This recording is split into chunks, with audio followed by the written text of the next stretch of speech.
एक व्यक्ति की मृत्यु हुई, उसने एक ही बार हरि बोल बोला था।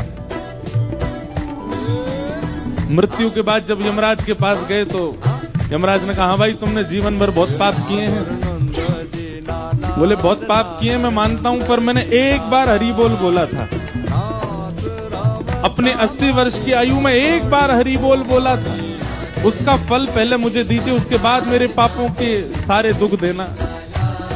यमराज जी बोले एक ही बार बोला था। बोले हाँ बस एक बार। यमराज जी बोले हमको इसका फल नहीं पता।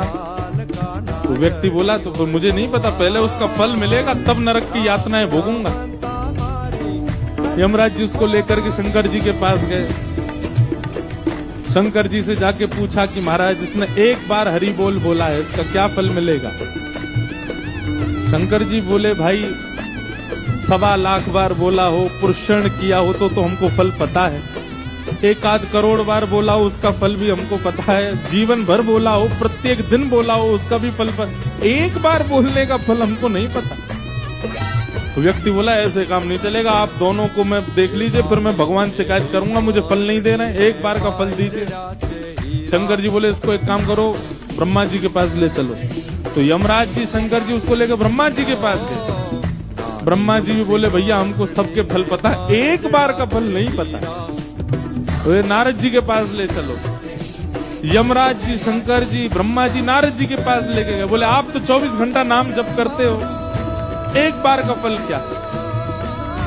नारद जी बोले भैया 24 घंटा गाते हैं, एक बार का फल पता हो तो पूरे दिन क्यों गाते।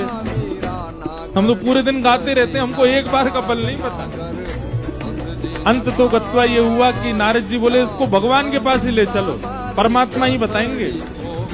शंकर जी यमराज जी नारद जी ब्रह्मा जी उसको लेके जैसे भगवान के पास गए, वैकुंठ में प्रवेश करते ही चारों ने चरण पकड़े। बोले भगवान इसने जीवन में एक बार हरि बोल बोला, उसका फल क्या मिलेगा।